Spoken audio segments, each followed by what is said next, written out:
This video is brought to you by Squarespace. Squarespace is an all-in-one platform where creatives can stand out with their online presence. I finished my stick season sweater. I feel like the back panel was like the final boss of this pillow. Feel the excitement of knitting a bunch more socks. Hi everyone, welcome back to my channel, Knee Knits. My name is Amy, and here I talk about all things knitting. And today's podcast, episode number 35, where I'll be sharing what I've been knitting for the past 2 weeks. In today's episode, I have a plethora of finished objects to share. I've definitely been in a clearing the needles mood, so I have 4 different things to share that I've finished in the past few weeks. And of course, I'll have updates on my ongoing projects and a couple of acquisitions to share at the end as well. So we'll get into all the projects, but first I'll share what I'm wearing today. This is my Anchors summer shirt. It's a pattern by Petite Knit, and I knit this out of Sandisgarn Line in the color...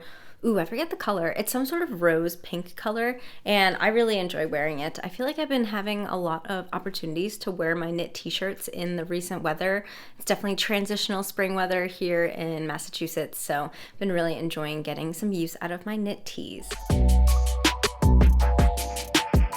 So let's start with the finished objects. I will start with the one that will probably be the fastest to talk about, and these are my summer camp socks.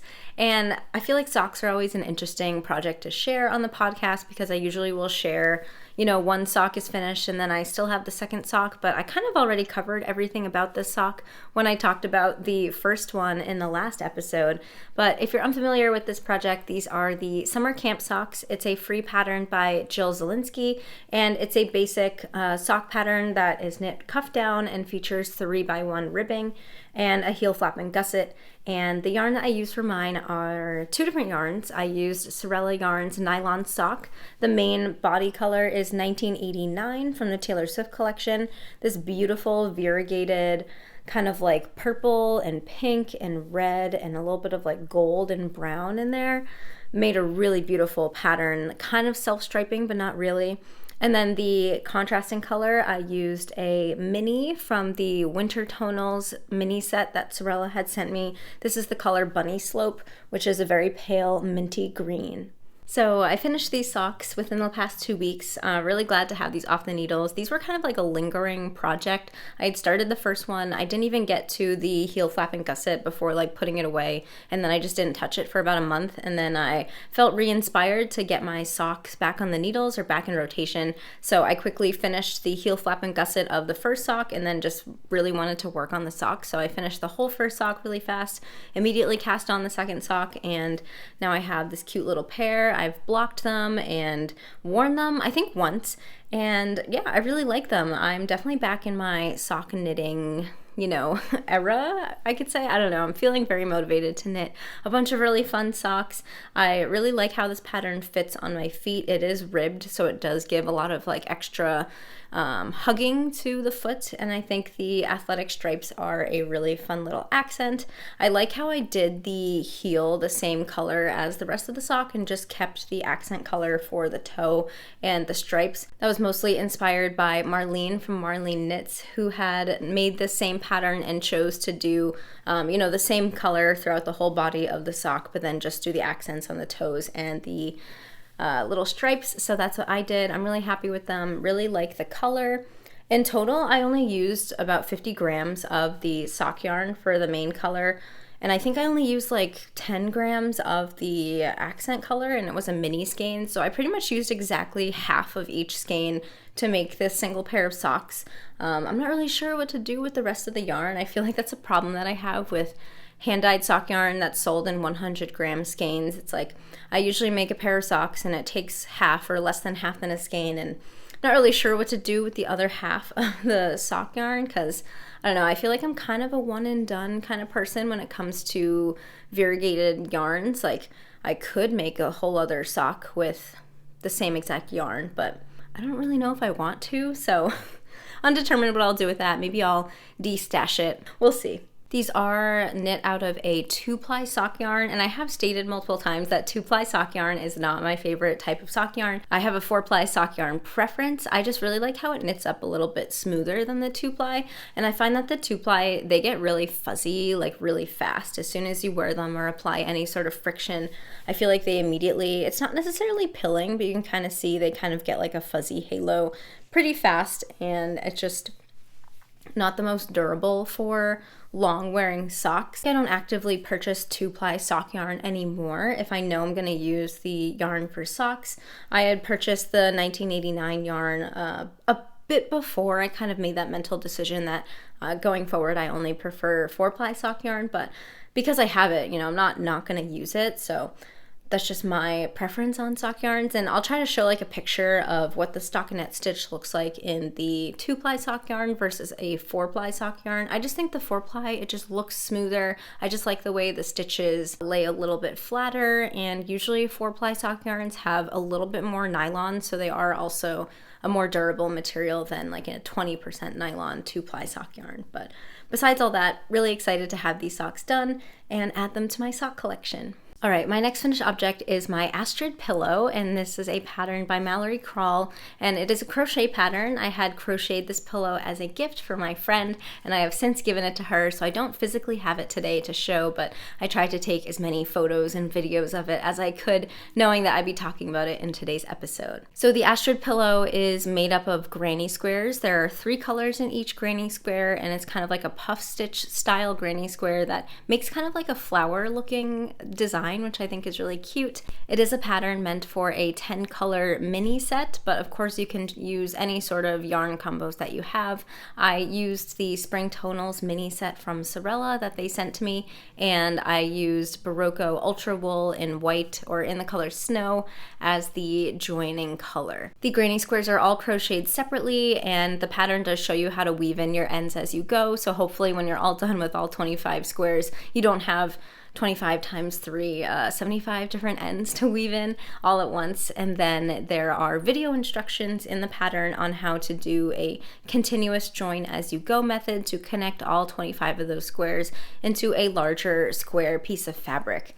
And then the fabric is then folded in a way that it envelops an entire square pillow. It's meant for a 14-inch by 14-inch pillow insert, and you crochet that all together, and then you have this beautiful little pillow. And I had a lot of fun making it. I don't crochet very often, but lately I've been very into crochet granny square projects. I find them very satisfying, and I just really liked making this project and seeing all the different color combinations come to life, and it was really fun to put together. It felt engaging and kind of a quick project. I didn't really lose too much interest by the end of it, although it was a lot of crocheting. I felt inspired by it the entire time, and it was a really cute finished product. My friend really loved it, and I was really excited to give it to her. I think this definitely was the most crocheting that I've ever done in a single project. I do have some crochet experience. I would say maybe I'm like an intermediate crocheter, and the trickiest part of this project was definitely the continuous join as you go, but the video instruction was very helpful. In fact,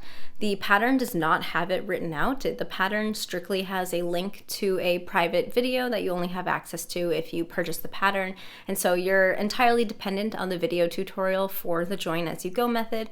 This specific method for the pattern features a very prominent braid that goes around the whole border of each square, which I think looks really cute and looks really nice in the finished pillow. There are obviously many different types of continuous joins that you could do if you know them, but for this pattern I kind of liked the braid style that it created. As for finishing the pillowcase and securing it around the pillow, it is also crocheted closed, so there is no like zipper, there's no way to take the pillow out of the pillowcase when it's done.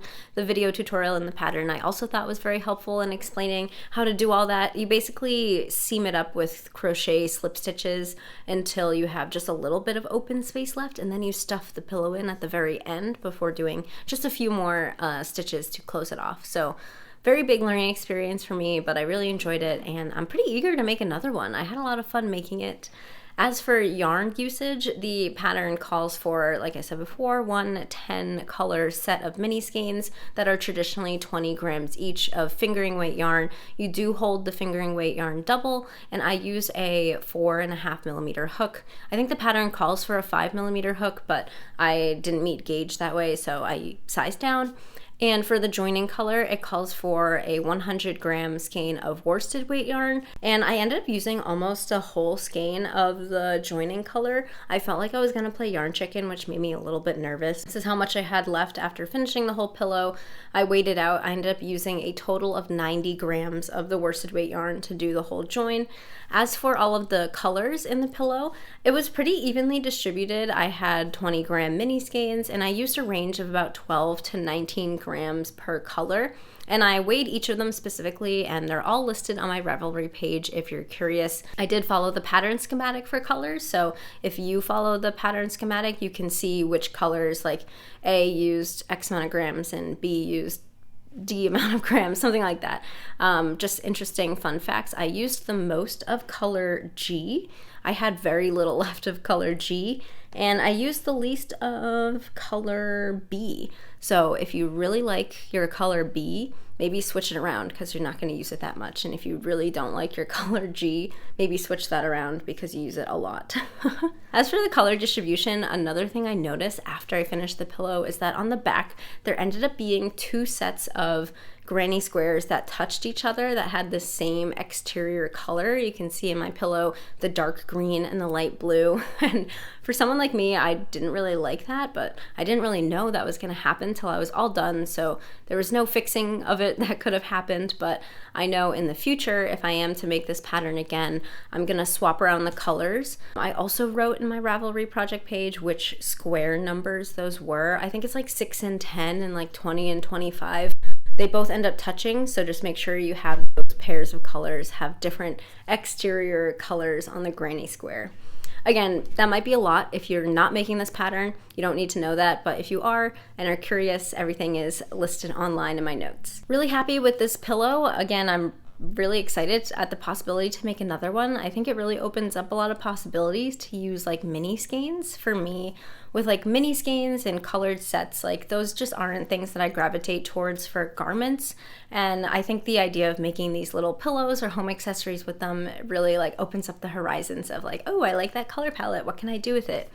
A pillow would be really cute, so I can totally see more Astrid pillows in my future. Before we get into the next finished object, I do want to take a few moments to thank the sponsor of today's video, Squarespace. Squarespace is a returning sponsor of Knee Knits, and I'm so excited to be working with them to bring you all a whole new Knee Knits website. Squarespace is an all-in-one platform where you can create your own online presence from the ground up, even if you have no website building experience. They make it really easy to choose a template and create a really beautiful website. With Squarespace, you can sell digital products like knitting patterns, you can post blog articles, have an email newsletter, all in one platform, and it's really simple to use. If you want to create your own online presence with Squarespace, head to squarespace.com to start a free trial today. When you're ready to launch your new website, head to squarespace.com/neknits and use the code NEKNITS to get 10% off your first purchase of a website or domain. And once again, thanks to Squarespace for sponsoring today's video. All right, my next finished object is a sweater.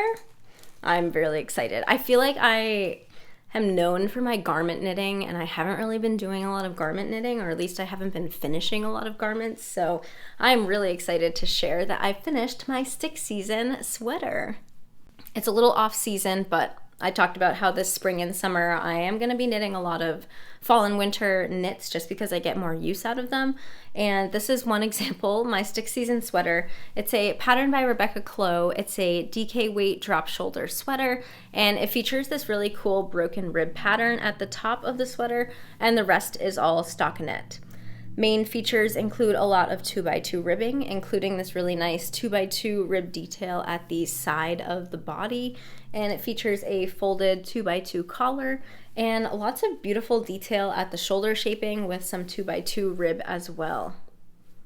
The yarn that I used is Fuzzy Peach Fibers Dreamy DK, which is their 100% DK weight superwash wool yarn, and this is the color Midnight, which is this beautiful foresty green color. I feel like in person it really is a true green.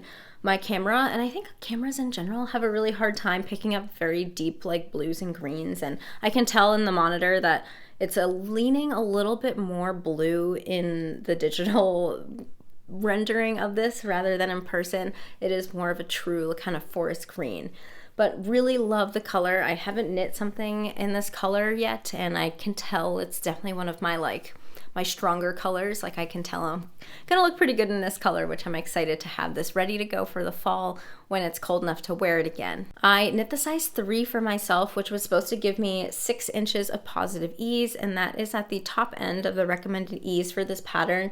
The recommended ease range is 2 to 6 inches, so I opted for something with a little bit more positive ease to give myself a relaxed fit. I knit the whole sweater on 4.5mm needles to meet gauge and used 4mm needles for all of the ribbing details. So my final bust circumference on this finished garment is about 39 inches, which gives me about 5 inches of positive ease. So it seems like I was pretty close to the intended positive ease of 6 inches. I'm sure this will sort of widen a bit with time. This is a 100% superwash yarn, so I think it's going to be likely to stretch out a little bit, which I think is fine. It is kind of like an oversized garment on me, and it's funny, I blocked this. This is what it looks like on. So something happened weird with like the shoulders and the blocking, so I definitely need to fix that. I don't think it's anything wrong with the sweater. I think I just need to get it wet again and like block it the opposite way so that like shoulder crease goes away. Other than that, I feel like I'm pretty pleased with how this sweater turned out. I think I could have gone with the size 2 instead of the size 3, and you can sort of see the yoke depth is pretty deep on me compared to like the pattern photos and compared to other people wearing this sweater. Specifically, I noticed like the line where it shifts from the ribbing pattern to the stockinette pattern.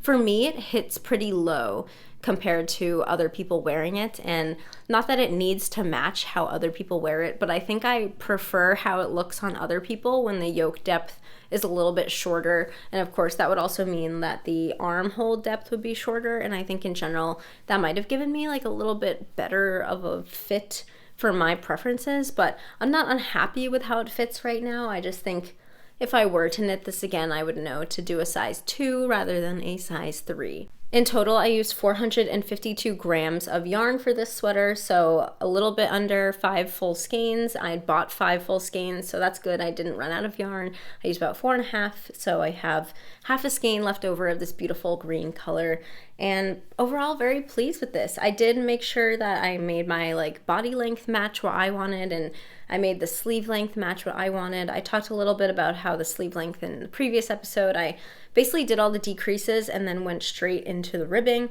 As for the body length, I didn't measure the body length, but I'll measure it and put it in the video here if you guys are curious. But it does sort of hit past my waist, like right above my hips, which I think looks good with the types of jeans and pants that I wear in the fall and the winter. So I'm very happy with this sweater. I obviously haven't worn it at all because it's too warm outside to be wearing this type of sweater, so haven't given it any sort of wear test, but I'll definitely be excited to have this like ready to go come the fall, and I won't have to wait to finish knitting it. It's already done. So kind of excited with that idea, with me knitting some fall and winter garments in the spring and summer. It'll be nice to not have to like wait for something to be finished before I can wear it. So there's my stick season sweater, all finished. All right, we have one more finished object to share, and it's been behind me this whole time. You guys have probably noticed it, but it is my Stella quilt cushion. Here it is. So I have been steadily working on this for over a month now. It's been really fun to work on. This is a pattern by Laura Penrose, and it is a very large sort of quilt style pillow pattern. It's knit in all these little garter stitch squares that you join as you go, and it's intended to be used with like leftovers or mini skeins and scrap yarn, and a really fun way to use a whole bunch of different colors. I used motif number 2, which uses 8 total colors. I did the DK weight version of the pattern. There are also pattern instructions for an Aran weight version. So I knit DK weight on 4mm needles The colors that I used are from the Sorella Yarn Winter Tonals mini set. So I used their nylon sock yarn, which is a fingering weight. I held it double, and the main color of the pillow I used Sorella Yarn's Townhouse in Classic DK, which is leftover or frogged from my Whitmore cardigan, if you remember that project. So I ended up utilizing all that yarn for this pillow, which is really fun. Here it is. You can see me tossing it around. It's really large. I'm trying to make sure I can get it in the frame pretty well. This is a 20-inch by 20-inch pillow insert. This is the front, and then this is the back. So when I had shared this last episode, I had finished the front panel and I had just the back panel to do. And the back panel is entirely knit. It's like the same type of short row square that you do for many of the different squares on the front, and it's a lot of knitting. I feel like the back panel was like the final boss of this pillow pattern, because you spend all this time making all these cute little tiny squares with all these different colors. It's really fun. You have to do 16 of them. You become really good at making all the different squares, and then it's like, all right, that was your practice round. Here's the real challenge. Knit this. So I kind of had to like mentally force myself to knit this. This was really easy to put down and not want to pick back up. And I knew I wanted the pillow finished. So I was like, Amy, you're gonna knit this back panel and you're gonna finish it. I decided to do the like attached panel. You do have two different options. You can do it where you pick up stitches along the front panel and then do like it's connected as you knit it, very similar to the front, or you could knit this entire back square separately and then seam it on, which is a different option. I didn't do that. So the whole front panel was done and blocked, all my ends were woven in, and then I did the back panel, and then when you finish the back panel, you end up with one open end at the top here, and so that's when I stuck in my pillow insert, and then I did mattress stitch to seam the whole top. It's hard to tell. I think this is my sewn edge.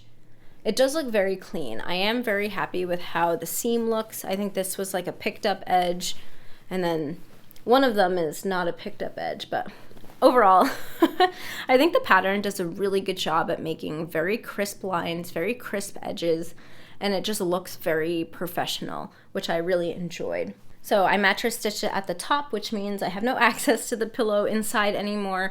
You do have the option to not sew it, and you can do an envelope enclosure, which is a whole other knit rectangle that you'll do on the top here, and that of course allows you to sort of open it and exchange out the pillow insert if you need to, or take it out if you need to wash it or something. So I just went for the sewn one. I thought it was going to be easier, and I don't really anticipate needing to remove the pillow insert at any time, so that's that. As for total yarn usage, I ended up using 16 grams of each color, and then for the main color, in total for the whole pillow, this was DK weight yarn held single. I used 253 grams of yarn to do all of these little squares and then the whole back panel. Now, the whole back panel by itself was 186 grams of DK weight yarn.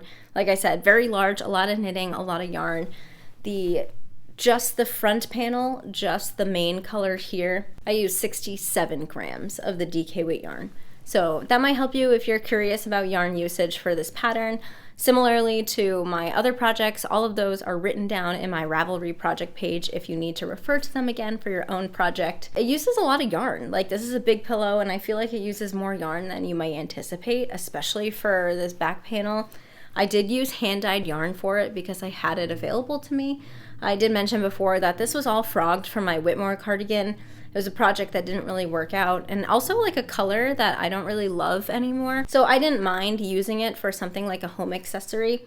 If I didn't have that yarn, I definitely would not opt for like a very expensive hand-dyed yarn for this pillow project. I definitely would get like an undyed yarn from like Knit Picks or something, or from like a more commercial brand, just because it is a lot of yarn, and this part's never really going to be seen that often. So that's my thoughts on the yarn choice. But the structural integrity of this pillow maybe doesn't seem like completely there, and I don't really know how structurally sound pillows are supposed to be. Like, maybe I'm being dramatic, but it is all garter stitch and it is very stretchy.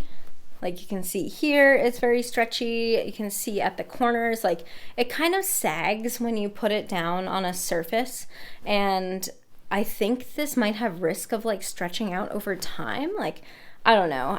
It depends on how tough you use your pillows. I really don't intend to use this anything more than just decorative. Like, I don't intend to like sleep on it or crush it in any sort of way. I just want it to like sit and look pretty.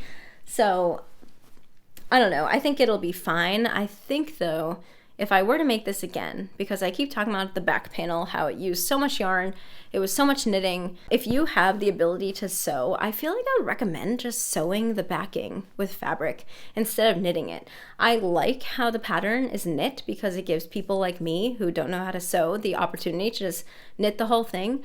But if you do know how to sew, I think this would benefit from a fabric backing to give it some more structure. You could probably throw a zipper on there to make it a pillowcase that you can take out, and you wouldn't have to spend hours and hours knitting this whole back panel. I mean, I like how it looks with the whole knitted backing. I think it looks very like continuous and crisp, and it is really cute and nice to know that this is like 100% knit, especially compared to the fact that I just finished that crochet pillow. Compared to the crochet pillow, this feels very like flimsy. I feel like the crochet pillow could survive like a natural disaster. Like it felt so sturdy. That fabric did not feel like it was moving around the pillow at all. It felt very secure. So I am glad that I made this pillow. Obviously, I love it. I'm trying not to diminish what I'm like saying. Like I'm saying some maybe negative points, but I think they're just good to know. I still love this pattern. I love this project. I would make another one, although it was a very big time commitment. So I don't know, I feel like it'll be a while before I muster up the courage to maybe knit another one. But if I were to knit this again, I would try to figure out how to do a fabric backing to save myself some time and some yarn. And there it is, my Stella quilt cushion in all its glory. I don't know where I'm gonna put it yet in our apartment. I might leave it on the bed, but I feel like it's so pretty, like I wanna leave it in the living room where more people see it. On the bed here, you guys see it. So I'll probably keep it as a regular feature in my podcast background. And that's that. All right, we've reached the end of my finished objects, but don't worry. So works in progress, there's way less, so it kind of balances out, I hope. My next work in progress that I want to talk about is my Hygge burst blanket, and I haven't talked about this in a few episodes because I kind of took a break from it. The Hygge burst blanket is also a crochet pattern. It's by Mallory Crawl, and you crochet a bunch of these really cute granny squares, and then you connect them all and make this really nice blanket. I'm knitting mine out of a variety of hand-dyed yarns from Arcane Fiberworks that were really kindly gifted to me. And this is my little stack of squares that I have so far. So this is a DK weight pattern, so I am holding the fingering weight yarn held double. I am using a 4mm hook, and the squares I think are about 4 by 4 inches. And I can't remember if I have to make 99 squares or 90 squares. It's a free pattern online, so if you're curious, I would definitely recommend checking it out. And it's kind of funny with all of these loose squares. I'm not really sure how I want to give you guys status updates on my podcast, just because it's just going to be me showing you a bunch of granny squares forever until I finally join them all. So maybe this won't be like a regular feature. Even if I have worked on it, I might just show you if I've like used a new yarn. I'm thinking I might start joining the squares because it does have like a color chart about how to arrange the squares. And I think if I like do one row of the colored squares, then I can start joining them. However, I don't have the joining yarn yet. I'm planning on purchasing just some undyed yarn from Knit Picks, one of their DK weight yarns in like a superwash blend, and seeing how that goes. I think these 3 colors I haven't showed you all on the podcast yet. This was Hues of the Harbor, which is a really cool like color combo. It's like super variegated and kind of pastel-y, which I like. This is one of the tonals that I'm using in the palette. This is actually not from Arcane Fiberworks. This is a Birch and Lily yarn that I purchased. It is the color for your 411, which is this really nice navy. And then this is another Arcane Fiberworks hand-dyed yarn in this really fun blue color, and the name is escaping me, but Really cute. I am, now that I have finished crocheting every single color in the blanket, I've been laying them out and sort of deciding if I like the color palette or not. And I think I might swap out one of the colors. So you can see here, the color story is very blue and pink. And I think the one color that sticks out in a way that I don't really like is this orangey purple color. And I had chosen to include it because the purple I thought tied in with the purple and some of the other squares, but laying them all out, I don't really love how the orange sticks out with the palette. So I think I might swap this variegated yarn out for a different one, and then maybe pick a variegated yarn that has more blues and purples and kind of keep this like a very simple color story of just blue, pink, and purple. So TBD if that's what I'll do. I've been really enjoying working with the yarn. This Arcane Fiberworks sock yarn is super soft. Like, it's a 4-ply or a 3-ply, so I like working with it because it's not a 2-ply, and it just feels really like smooth and soft and supple in a way that some other sock yarns that I've worked with don't really feel that soft. So really happy with this yarn. I think for a blanket it'll be super cozy, and yeah, excited to continue crocheting up these squares. My next project is the Kuutar wrap cardigan by Sari Nordland. This is a top-down cardigan that features 2 lace panels that go down the front of the cardigan. There is some I-cord straps or waist ties that you use to secure the cardigan in sort of a wrap style, and it features a set-in sleeve. And here is my progress so far. So the yarn that I'm using for mine is the recommended yarn in the pattern. It is Knitting for Olive Merino and Knitting for Olive Soft Silk Mohair. I'm using the color Putty in both those yarns, and it's this beautiful pale gray color. So I've been making some steady progress on this cardigan. You can see that it's a little bit longer than it was before. I have gotten past the armhole join, which I was past in the previous episode, and I just added a few more inches of the body. And I've actually finished the increases, so you do increases along these lace panels until you get to a certain point, which I guess that point for my size is right here. And then from this point on, I'm just going to be knitting straight down until it's the length that I want it to be. I am knitting size 2 for myself, which is the recommended size with the recommended ease of about 1 inch.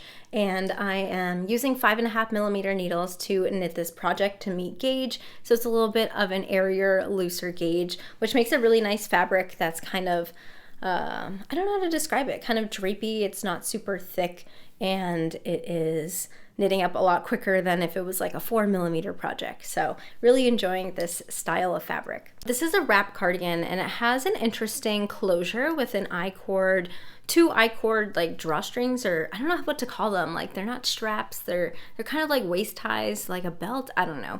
Basically, you eventually will add 2 I-cords that come off of each end of like the cardigan here, and then you end up knitting a hole, or like an eyelet hole, at the underarm on one side that you will thread one of the I-cords into, and then it ties off. So right now I've just reached the point of the pattern where I am supposed to add the little hole at the underarm, and you'll notice in Sari Nordland's photos that her I-cord ties are pretty high up. They come like kind of right under her bust, and that's something that I kind of knew going into this pattern that I didn't really want. I kind of want it to sit lower, closer to my waist. So you can see where I'm at now, and if I try this on, this is like the length that it's at right now. So if I were to follow the pattern exactly, I would be putting the eyelet hole right here, which you can see is like right under my bust, which is not really where I want it. So I'm gonna make the choice to do like a pattern mod. I'm just gonna keep knitting it until it gets a lot longer, and probably put the waist hole like right there, or put the hole like right at my waist is what I meant to say, just to give myself more of a true kind of like wrap style where it ties at the waist. I just like how that looks better, and I can tell it's going to be more comfortable for me to wear. Besides that, I think that's the only major modification I'm going to make. I've been following the pattern as written, and it seems to be fitting very well. I do like how it fits on the shoulders. You can see how the shoulder and armhole shaping is really sort of getting ready for that set-in sleeve, which I'm excited to work on. You know, it's not too loose. It's a pretty like comfortable like 1 inch of positive ease on me, which, Yeah, I like how the lace pattern is knitting up. I think it's very kind of sophisticated. I like the cascading kind of diamonds that go down here. So it's been a fun pattern to knit, and like I said, it is knitting up pretty quickly. And with the lace pattern, it's always like, oh, just one more row so I can see how that lace pattern comes to life, and just one more row after that. So it's very motivating to work on, which I like. And I think that's all I can say about my Kuutar wrap cardigan. I'm excited to have my first wrap cardigan in my knit wardrobe. I see more in my future. I just really like how they are kind of like outfit making pieces, but they also could be like layering pieces, and they just seem a lot more fun than regular cardigans. My next work in progress is a sweater. This is the DRK Everyday Sweater. This is a pattern by Andrea Mowry, and it's a top-down circular yoke sweater. It's called the Everyday Sweater because it's kind of like a everyday basic wardrobe staple, and I'm really excited to be working on it and to have something with some plain stockinette. And I am excited to work on this circular yoke. I haven't worked on a circular yoke in a little bit. I generally like circular yoke sweaters. I'm wearing one right now and I like the style of it. I really like on Andrea Mowry's sweater how the collar kind of like stands up a little bit. So I'm hoping to achieve that same look with mine and have just like a really nice staple sweater in this beautiful purple color. The yarn that I'm using is Juniper Moon Farm Patagonia Organic Merino. This is a 100% merino yarn. This is the color violet, and this was gifted to me by the Twisted Pearl Yarn Studio. It's a beautiful textured merino that is a 2-ply, and it's a sport weight yarn, and I really like how it feels. I feel like in the ball or in the skein, it felt kind of like rough, or at least for someone like me. I really like smooth yarns, and this felt at first a little bit textured, maybe a little bit rustic, but not super rustic.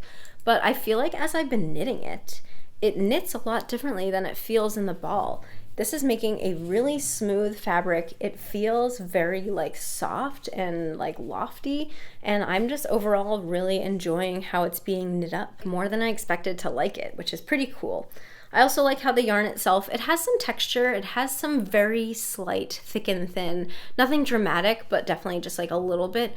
But I think that adds to the nice texture of the yarn. It has a little bit of heathering that I like, and of course this deep purple color is one of my favorites. It kind of matches my Knee Knits logo color, which, you know, it's my Knee Knits logo color for a reason. I really like this dark purple. I am knitting size 2 for myself, which was my recommended size. I don't remember how much positive ease this will end up giving me. Maybe 4 inches? I think it's about 4 inches of positive ease. And you start by casting on for the collar with a tubular cast on, and then you do 2x2 ribbing. And then you do some short rows to shape the back of the neck. And this pattern is written with wrap and turn short rows, which I have not done a wrap and turn short row in a very long time. I think I maybe done it once before, like years ago. I don't even remember in what project, but I've not done wrap and turns in a while. I usually do German short rows, or at least the patterns that I knit, they all recommend German short rows. And at first I was just gonna sub in German short rows because that's what I know, but then I looked it up just to make sure that I could, and apparently you can't. So Patty Lyons had a blog post about whether or not you can or cannot interchange German short rows with wrap and turn short rows, or vice versa, and they are a little bit different. So if you read the blog post, and I'll link it below, she does explain how to modify it so you can swap. But for me, I was like, I don't feel like modifying it. I'm just gonna follow the pattern. I'll learn how to do wrap and turn short rows, and then that'll be that. Honestly, pretty simple, not too difficult to learn. I do think I prefer the actual knitting process of German short rows, but I think the finished look of the wrap and turns is just as invisible. I'm really happy with them. I'm glad I tried it for the first time, or the second time apparently, but you know, the first time in a while, and would definitely opt for them again. You can sort of see how where my hand is here, how it's bigger than over here from the short rows. So after you do all the short rows, then you just go into a circular yoke sort of increase style. I am doing the increases stated in the pattern, which I think is like a make one left. So they're not completely invisible, but I think from afar they do blend in pretty nicely. I think the human eye does a very good job at picking up the rounds where you have circular yoke increases, but I didn't think that they were going to be invisible. I kind of like that look with the little rings in the yoke, so really enjoying how this pattern is knitting up. I am curious to see once I get to the armhole split how this will fit. I do know that this kind of has a more like snug fit at the underarm. It's not supposed to have like a ton of positive ease. There's no raglan shaping at the end of the circular yoke either, which I have done. Like you can see here, there's some raglan shaping. In my other circular yoke tees, there's some raglan shaping. So I'm curious how it's all gonna work out. But I'm gonna do the pattern as written, see how it goes, and if I need to go back and redo something, then I will. And I do have a little chain row counter on here. I do find them very useful for just counting rows. And a lot of people will ask how I use these. And so I got this from Twice Sheared Sheep. I do know a lot of YouTubers are affiliates. I am not. I purchased this with my own money, and I was influenced by some other YouTubers because it seems handy. So you have this whole bead chain of all these different numbers, and it sits on your needle like a regular stitch marker. And so as you pass it, you just move from one ring down to the next, and it counts your numbers for you. And the reason I like it a bit more than a traditional row counter that you keep separately is because it's impossible to forget to move the marker forward and down a number, at least for me, compared to like clicking a separate row counter. I often will forget, like I'll get to my beginning of round and I'm like, oh, I'll just keep knitting and I'll remember to do the row counter later, but then I never remember, and sometimes I lose track or I have an inaccurate count on my row counter. And I find that this really helps me to not forget to count the row. So I like it in that sense. It is kind of annoying because it dangles a bit. It's kind of loud when I try to show it on the podcast, but super practical, and I've enjoyed using it. And I have started another pair of socks. Like I said before, I am super into sock knitting lately, and I have started the Hibernal Socks by Summer Lee. I bought this pattern a while ago and I've really been wanting to knit it, and I finally cast it on, and here it is.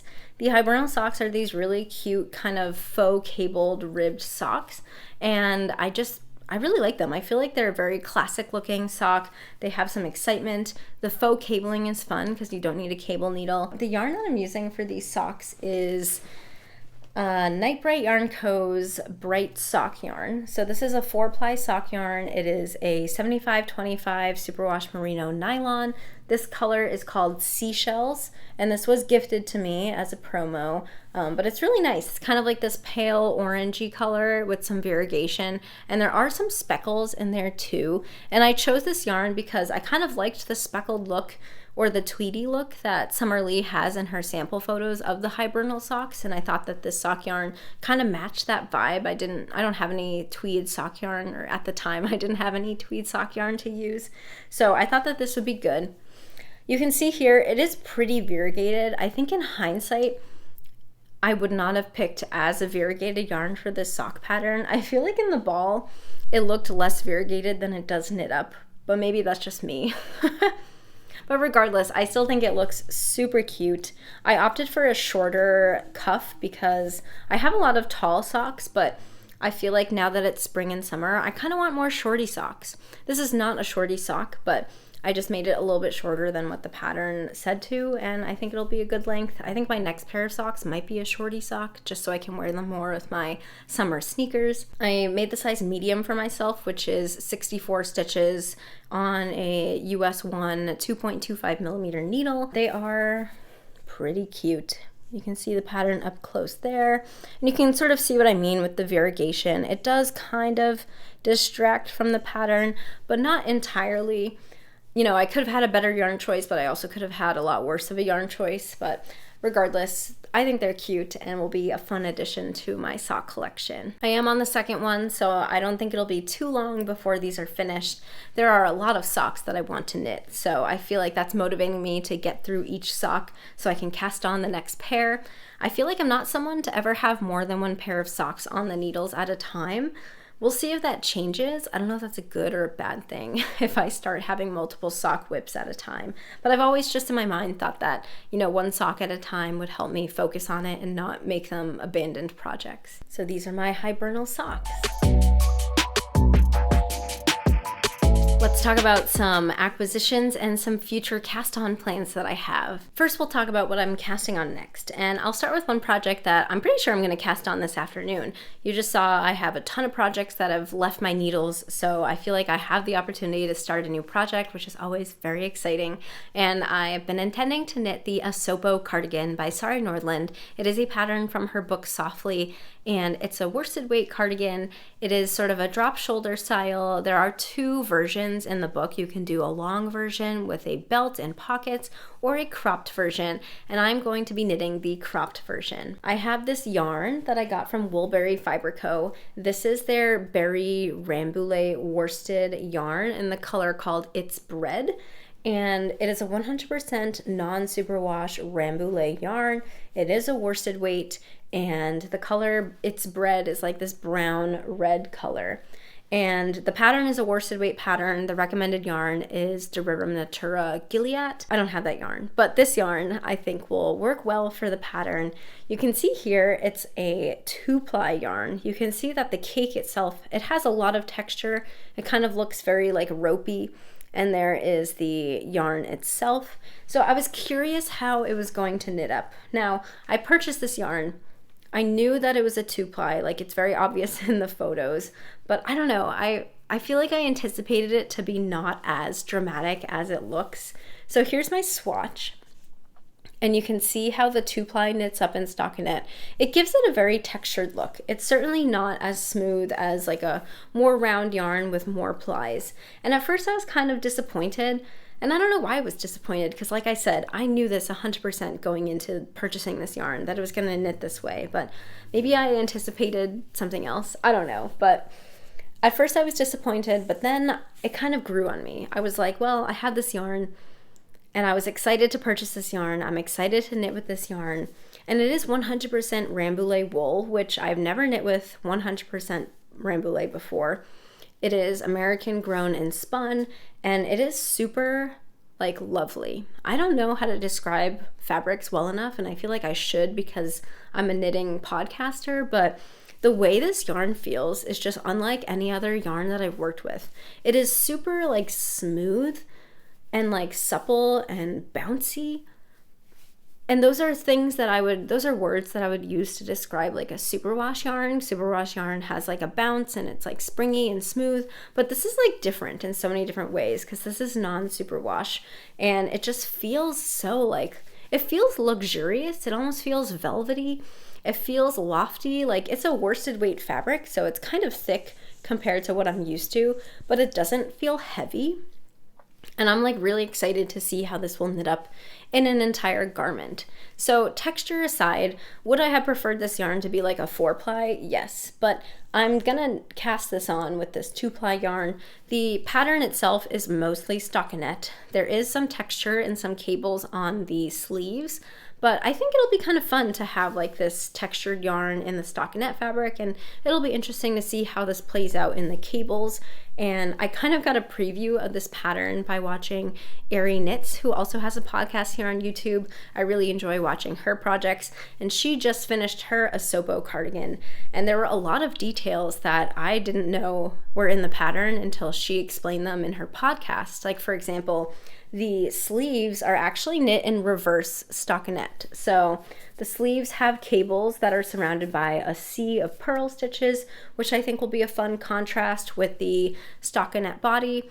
It does have a beautiful shawl collar, which you can see in the photos from the book, but also has a really beautiful shoulder shaping that I'm excited to work through. And it kind of has that cardigan style that I've seen lately in a lot of patterns, that it's not drop shoulder exactly, or it's just, I think it is drop shoulder. It's like a different type of drop shoulder where it starts super narrow at the back of the neck and really slopes out in a very triangular shape rather than like a trapezoidal shape with like a wide shoulder that goes out. So I am going to be knitting this cardigan with 4.5mm needles to meet gauge. It's an 18 stitch per 4-inch gauge. I think 26 rows per 4 inches. So a pretty big gauge compared to what I'm used to knitting, but I'm excited to get this going. And another project that I'll be casting on soon is Tea Number 1 by My Favorite Things Knitwear. This is a t-shirt pattern from my spring knitting plans list. I'm excited to get working on this. I think it's going to take me a while because it is a fingering weight knit. I have this swatch, and you guys have seen this swatch before, and I am using the recommended yarn for the pattern, which is a combination of Gepard Wild and Soft, which is a blend of 40% wild tussa silk and 60% merino wool. This is a fingering weight yarn, and I can never remember the color name, but the color number is 728, if that means anything to you. This beautiful kind of icy blue. And then you hold it together with cashmere lace from Gepard Garn, which is a 100% cashmere lace weight yarn. So super thin. I don't remember the color number for this either. And then held together, these two yarns make this fabric, which is a really nice, very subtly marled, dimensional fabric. It's gonna look beautiful in the t-shirt. I've been trying to figure out what needle size I need to meet gauge. I'm trying to be good with meeting gauge, and this was on the suggested needle size of 3.5mm needles.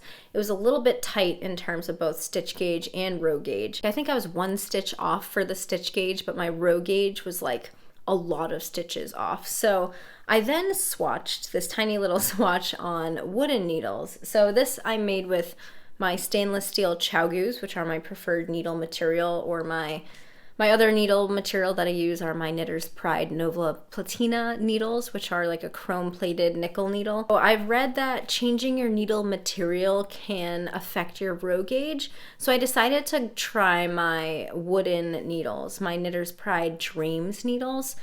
I think are birch needles, and I did get a much bigger row gauge with my wooden needles, which is surprising. I don't know how that works. I know it's in my Patty Lyons Knitting Bag of Tricks book, so I have to reread that chapter to see why.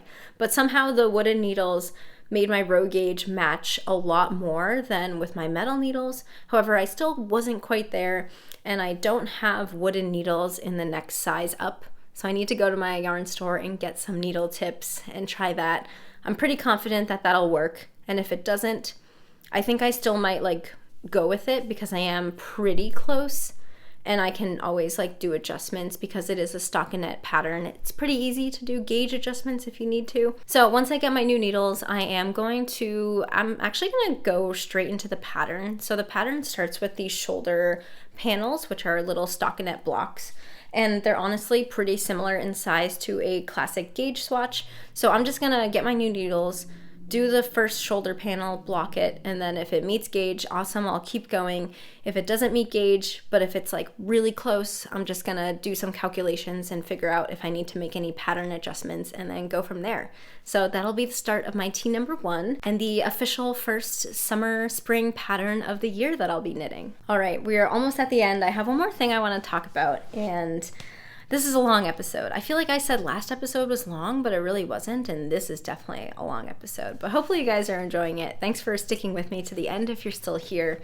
I do have an acquisition that I want to share, and it is Summer Lee's book called The Sock Project. I was super excited to find this book. For me, with knitting books, I feel like I kind of treat them like treasure hunts. I really try not to order them from Amazon or Barnes & Noble, if I don't have to. I like to scope out to see if they're at local yarn stores first before I order them online. And this came out pretty recently, and I knew I wanted it. I had not seen it yet in any of the yarn stores that I have perused. But last weekend or 2 weekends ago, I went to Salem, Mass. I went to Circle of Stitches. They had their Fiber Witch Festival, and they had this book in stock. And I was like, oh my gosh. I ran and grabbed it. I was so excited. And here it is. It's like a reference guide for everything about socks. It includes 25 different patterns. It includes 5 different heel patterns. Now I'm just reading the back of the cover. It includes instructions for a bunch of cuff down socks, some toe up sock instructions, and tips on sizing and fit. So you guys know I've been super into socks lately, and I just feel like this book is super inspiring. Summer Lee uses so many cool colors, they're so bright and fun, so many unexpected color combos that I would never pick for my own socks, and This pattern book has a bunch of like stockinette socks, it has a bunch of like textured socks, it has a bunch of colorwork socks. I can see myself going through a lot of these patterns. They're making me inspired to use my scrap sock yarns to make like stripy socks and mismatched socks. I don't know, I just feel very excited to have this book and feel the excitement of knitting a bunch more socks. And I am planning on doing a full video book review of this someday, probably kind of soon. So I know I'm kind of going over it very briefly now, but I am planning on doing a dedicated video so you can find out exactly what's in this book and if it's a good pick for you. That sock book has inspired me to bulk up my sock yarn stash just a little bit. One of the sock yarns that I have had my eye on for a while, but I have yet to use myself, is Knit Picks Stroll. And then Knit Picks had a sock yarn sale that unfortunately by the time you guys are watching this, it's over, but I saw the sale and I was like, the perfect opportunity to get some sock yarn. So Knit Picks Stroll is a 75% superwash merino sock yarn, 25% nylon. It's fingering weight and it's sold in these little 50-gram balls, which I think is nice because like I said before, 100 grams of sock yarn for me tends to be like too much. So I feel like 50 grams is perfect for either a single pair of socks or if I want to make stripes or use them as accent colors.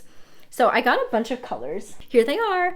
They're so fun. I feel like this is giving like children's palette, but not in a weird way. Like it's like fun and bold and it's exciting. So this color here is called Strawberry.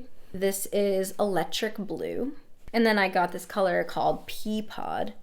And then I got 2 of their Stroll tweeds, which have a little bit different of a fiber content because of the tweed. This is 65% superwash merino, 25% nylon, and then 10% Donegal tweed. So this is the color Duchess Heather, really pretty purple. And then this is the color Lapis Blue, also really pretty. I love how the tweed shows up there. So this feels very like soft. I wonder if it'll be like too soft, like will it pill? I don't know. I'm excited to use it. It was recommended by Summer Lee in both the book and in her YouTube videos. I have felt this in person before. One of my friends have knit some socks out of this and I was like, oh, can I feel the Knit Picks Stroll? And it felt really nice and I'm looking forward to using this. I have some ideas of what I can make from Summer Lee's book out of this sock yarn, including the classic flea stitch socks look really cute with like the red, and then I can easily use some of my scrap mini skeins for the contrasting colors. I really like the red and the yellow combo. I think that'll be cute. The Soma socks here look really fun. I love how she used the Knit Picks Stroll tweed for this, so I might exactly do the same thing, even match her color with this purple. It's not exactly the same purple, but is close enough. I think that's a really cute way to use the tweed yarn. And these French Connection striped socks I think would be super cute with like this electric blue color, and maybe combine it with the lapis blue tweed color. Would be super fun. So lots of possibilities with the Stroll yarn. It was super affordable. Like these were less than $5 a ball, and I definitely could see myself getting more because they have so many different colors. And if I like knitting with it, you know, definitely a much better option for socks rather than getting like a hand-dyed sock yarn all the time. And hopefully these will be durable enough, and I'm looking forward to using them. And with that, we're at the end of the episode. Thank you guys so much for joining me today and listening to all of my projects. I hope you were able to knit along, or if not, I hope you're able to get in some knitting today or the rest of the week. Hoping to see you all in the next video. Feel free to subscribe if you like what you saw and want to see more of my content. I always love sitting down for these podcast episodes, so you can definitely count on a podcast once every 2 weeks from me. Thanks for joining, and I'll see you next time. Bye.